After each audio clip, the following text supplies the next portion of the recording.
Hello students, आपका भाग एक का रसायन विज्ञान में भाग एक का पहला चैप्टर हमने शुरू किया था कल पिछली वीडियो में। तो सभी बहनों के लिए फिर से एक बार बता देना चाहता हूँ कि ये फर्स्ट चैप्टर जो मैंने शुरू किया है ये वो चैप्टर है जो मैंने आपका पहले छुड़वा दिया था। ठीक है, तो वो चैप्टर आपका मैंने यहाँ से आपका शुरू कर दिया है अब। ठीक है, तो ये है आपका पहला चैप्टर सॉलिड स्टेट अर्थात ठोस अवस्था। ठीक है, तो ठोस अवस्था का कल मैंने आपको इंट्रोडक्शन वगैरह बता दिया था कि पदार्थ की अवस्था जिसमें अभी भी कण परमाणु अणु आयन प्रबल आंतरिक आकर्षण बलों द्वारा निकटस्थ संकुलित होते हैं, ठोस अवस्था कहलाती है। ठीक है, आप पहले भी इसको पढ़ चुके हैं और ये आपका एकदम क्लोज पैकिंग इनकी होती है, एज क्लोज जितने पास हो सकते हैं उतने पास ये एक दूसरे के साथ इसके कण संकुलित रहते हैं। ठीक है, संकुलित मतलब होता है बंधे हुए, कल बताया था होते हैं। ठोस अवस्था इसकी कहलाती है। कल ही बता दिया था आपको ये दो टाइप के होते हैं, क्रिस्टलाइन और एमोर्फस। ठीक है, तो क्रिस्टलाइन सॉलिड्स में आपको मैंने बताया था कि वे ठोस जिनकी एक निश्चित ज्यामितीय व्यवस्था होती है, जबकि क्रिस्टलाइन होते हैं उनकी एक फिक्स ज्यामिति होती है और इनकी लॉन्ग रेंज रो होती है। ये असंपीड होते हैं, दृढ़ होते हैं और कठोर होते हैं और इनको एक्चुअल सॉलिड्स इनको ही बोला जाता है। ये विषमदैशिक प्रकृति के होते हैं। ये मैंने आपको कल विषमदैशिक प्रकृति इसकी पूरी यहाँ पर ये इस चित्र के द्वारा पूरी समझा दी थी। ठीक है, तो ये कल का मैटर है। अगर इस मैटर में कहीं किसी बहन को कोई समस्या हो तो वो मुझसे कांटेक्ट करके अपनी समस्या का समाधान ले सकती है। इसके बाद आज आपका चलेगा एमोर्फस सॉलिड। ठीक है,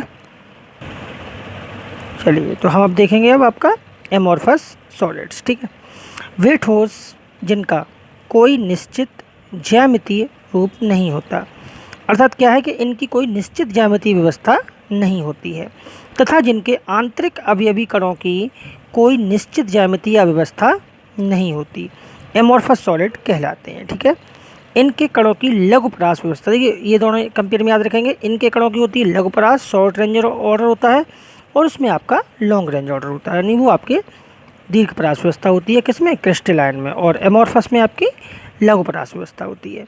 ये आपका शॉर्ट रेंज ऑर्डर पाई जाती है, क्योंकि इनकी जो क्या है कि लघुपरास इसलिए व्यवस्था होती है इसकी क्योंकि इनके अवयवी कणों की जो व्यवस्था होती है वो फिक्स नहीं होती, इनकी ज्यामिति फिक्स नहीं होती है, इसलिए इसमें ये लघुपरास व्यवस्था होती है। और जो आपकी क्रिस्टलाइन होते हैं उनमें क्या होता है, उनमें पूरे की एक निश्चित व्यवस्था होती है, इसलिए उसमें लॉन्ग रेंज लघुपरास मतलब दीर्घपरास व्यवस्था होती है, लॉन्ग रेंज ऑर्डर पाया जाता है। ठीक है, जो आपके एमोर्फस सॉलिड्स होते हैं जैसे कि आपका कांच है, प्लास्टिक है, रबर है, ये आपके किसके अंतर्गत आते हैं, ये आपके एमोर्फस सॉलिड्स के अंतर्गत आते हैं। ठीक है, इन कणों की जो अव्यवस्था होती है द्रव के कणों के समान होती है। देखिए इनको क्या है ना, इनको एक तरीके से जैसे ये यहाँ लिखा हुआ है, इन्हें अतिशीतित द्रव, सुपर कोल्ड लिक्विड भी कहते हैं। ये वर्ड आप लोग याद रखेंगे, अतिशीतित द्रव, इसका क्या मतलब होता है। देखो आपने ना, आपको कहीं कहीं ये क्वेश्चन मिलेगा, थोड़ा समझ लीजिए। आपको ये कहीं कहीं क्वेश्चन मिलेगा कि पुरानी इमारतों की यानी पुरानी इमारतों में लगी हुई खिड़कियों के शीशे नीचे की ओर कुछ मोटे पाए जाते हैं, क्यों। तो वो बिल्कुल जो क्वेश्चन है वो यहीं से सॉल्व होता है, इस टॉपिक से ध्यान देंगे। ये बहुत पूछा जाता है, बोर्ड में भी क्वेश्चन बहुत आता है। दोबारा क्वेश्चन फिर से सुन लेंगे कि पुरानी इमारतों की खिड़कियों में लगे कांच के शीशे अपेक्षाकृत अधर तल पर या अपेक्षाकृत नीचे की तरफ थोड़े मोटे पाए जाते हैं, क्यों। ठीक है, अच्छा होता क्या, उसका यहीं पे आंसर होता है कि जो कांच होता है वो आपका एमोर्फस सॉलिड के अंतर्गत आता है। किसके आता है, एमोर्फस सॉलिड के अंदर। तो इनमें ना कुछ द्रवों के समान होती है इसकी कणों की व्यवस्था। तो होता क्या है, आपको पता है कि जब खिड़की लगी हुई होती है तो इसके जो कण होते हैं, कांच के जो कण होते हैं, उनका नीचे की ओर हल्का बहुत धीमी गति से नीचे की ओर प्रवाह होता रहता है, जिससे क्या होता है कि सालों के बाद वो कांच में जो कण नीचे की ओर थोड़े ज़्यादा आ जाते हैं, क्योंकि ऊपर से नीचे की ओर इनका प्रवाह होता रहता है, जिससे क्या होता है कि वो खिड़की जो होती है उसका शीशा वो नीचे की ओर आपका थोड़ा मोटा हो जाता है और ऊपर की ओर थोड़ा सा अपेक्षाकृत पतला हो जाता है। ठीक है, तो इसीलिए इन्हें अतिशीतित द्रव, सुपर कोल्ड लिक्विड भी कहा जाता है। तो यहाँ से आप लोग ऐसे क्वेश्चंस को भी सॉल्व कर सकते हैं। देखिए ये कह रहे हैं एमोर्फस सॉलिड समदैशिक प्रकृति के होते हैं। वो कहते थे विषमदैशिक, अर्थात उसमें अगर हम अलग अलग दिशा से किरणें डाल रहे थे तो उनके गुण अलग अलग आ रहे थे, लेकिन क्या होता है कि इनके भौतिक गुणों में माप अगर किसी भी दिशा से आप लेंगे तो विभिन्न दिशाओं में समान होती है। ठीक है, तो ये यहाँ पर आप इसका याद रखेंगे। जो आपके एमोर्फस सॉलिड होते हैं उनमें जो भौतिक गुणों के मान जो होते हैं वो आपकी विभिन्न दिशाओं में कैसे होते हैं, समान होते हैं, लेकिन जो आपके क्रिस्टलाइन होते हैं उनमें आपके भिन्न भिन्न दिशाओं से अलग अलग मान आते हैं। ठीक है। अच्छा, कुछ यूजेस हैं एमॉर्फस सॉलिड्स के, जैसे घरेलू उपकरण बनाने में आपके, आप देखिए जैसे आपको एग्जांपल पता चल जाएगा तो एग्जांपल से आप ऑलरेडी समझ सकते हैं कि इनके उपयोग हमारे घरों में कितने ज़्यादा, कांच का हमारे घरों में कितना उपयोग होता है, प्लास्टिक की नॉर्मल चीज़ों का हमारे घर में बहुत उपयोग होता है, रबड़ की चीज़ों का बहुत उपयोग होता है। जैसे घरेलू उपकरण बनाने में रबड़ का उपयोग टायर, ट्यूब आदि बनाने में, आपने देखा ये जो टायर वगैरह बनते हैं, ट्यूब वगैरह बनते हैं, रबड़ वगैरह, तो वो आपका ये इसके बनते हैं। ठीक है।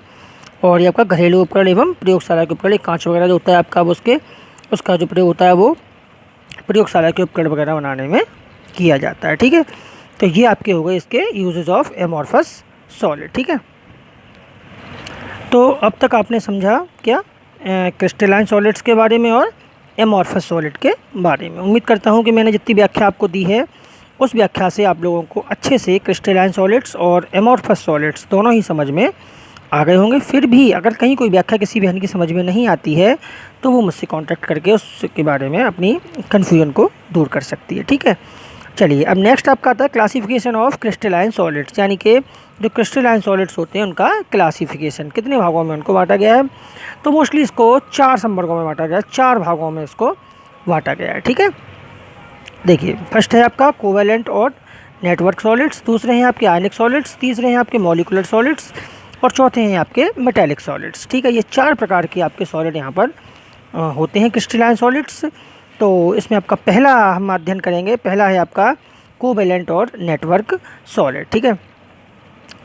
देखेंगे इसमें अवयवी कण परमाणु होते हैं। देखिए, सबसे पहली बात तो आपको ये याद रखनी है कि कोई सा भी आपका सॉलिड हो, कोवेलेंट हो, आयनिक हो, मॉलिकुलर हो, मेटेलिक हो, तो उसमें आपको सबसे मुख्य बात ये होती है कि सबसे पहले आपको ये ध्यान रखना है कि जो भी प्रकार का सॉलिड है उसके जो कण होते हैं वो क्या होते हैं, परमाणु होते हैं, अणु होते हैं, आयन होते हैं, या क्या वो जो भी उसकी स्पीसीज़ की जो भी आपकी होती है उसको आपको याद रखना होगा। तो आप याद रखेंगे इसमें जो आपके अवयवी कण होते हैं वो क्या होते हैं, परमाणु होते हैं। ठीक है।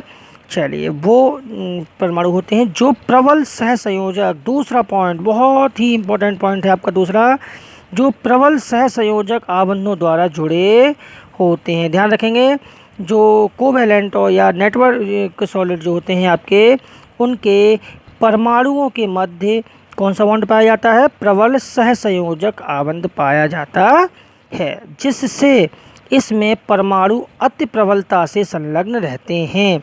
अर्थात इस सहसंयोजक आबंध के कारण इसके जो परमाणु होते हैं वो एक दूसरे से बहुत ही, यानी प्रबलता से, यानी कि आकर्षण से, यानी कि स्ट्रॉन्ग तरीके से एक दूसरे से जुड़े हुए रहते हैं। अतः ये ठोस अत्यधिक कठोर, भाई एक्चुअल बात है कि जब उसके कण जो होंगे, जब जितनी प्रबलता से अगर बंधे हुए होंगे तो वो कैसे होते जाएंगे, बहुत कठोर होते जाएंगे। ठीक है। कठोर एवं भंगुर, भंगुरता का गुण आप लोग जानते हैं, बताइए, सोचिए मन में भंगुरता के गुण के बारे में। अच्छा, अगर जो लोगों को पता होगा उन्होंने अपने मन में सोच लिया होगा भंगुरता का गुण, फिर भी अगर किसी बहन को नहीं पता हो भंगुरता का गुण तो मैं बता देता हूँ, समझ लीजिए। देखिए, ये एक धातुओं का, ये धातुओं के बीच का एक गुण होता है भंगुरता का गुण। तो इसमें भंगुरता का गुण जो होता है वो होता क्या है कि ऐसे कोई पदार्थ होते हैं जिनको अगर हम हथौड़े से पीटें तो उनके छोटे छोटे टुकड़े हो जाते हैं। ठीक है। तो वो आपके भंगुरता का ये गुण उनका होता है। ठीक है, होते हैं। इनका गलनांक उच्च होता है।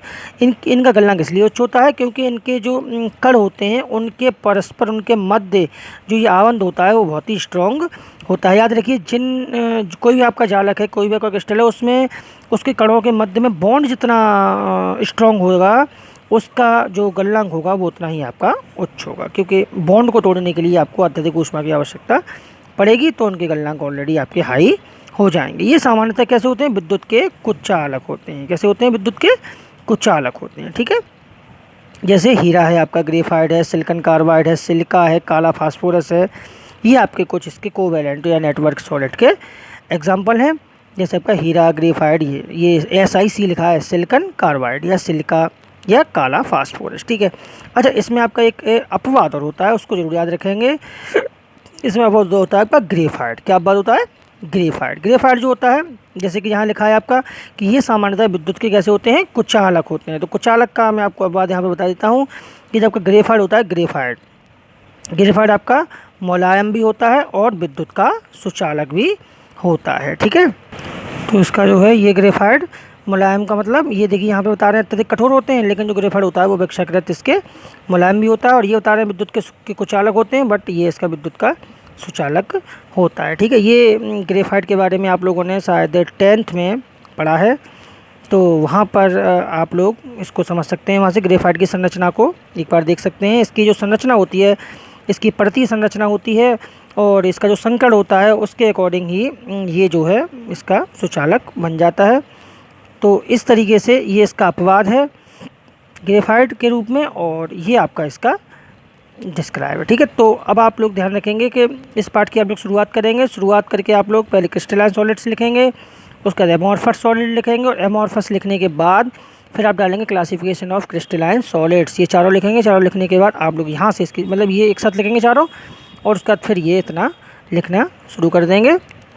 ये सारी डिटेल यहाँ पर इसकी दी गई है, मैंने इसकी PDF डाल दूंगा बना के दोनों पेजों की, तो PDF से आप लोग अपना रिटन वर्क भी आसानी से कर सकते हैं। ठीक है, उसके बाद भी अगर कहीं कोई समस्या आती है तो आप लोग हमसे कांटेक्ट करके अपनी समस्या का समाधान कर सकते हैं।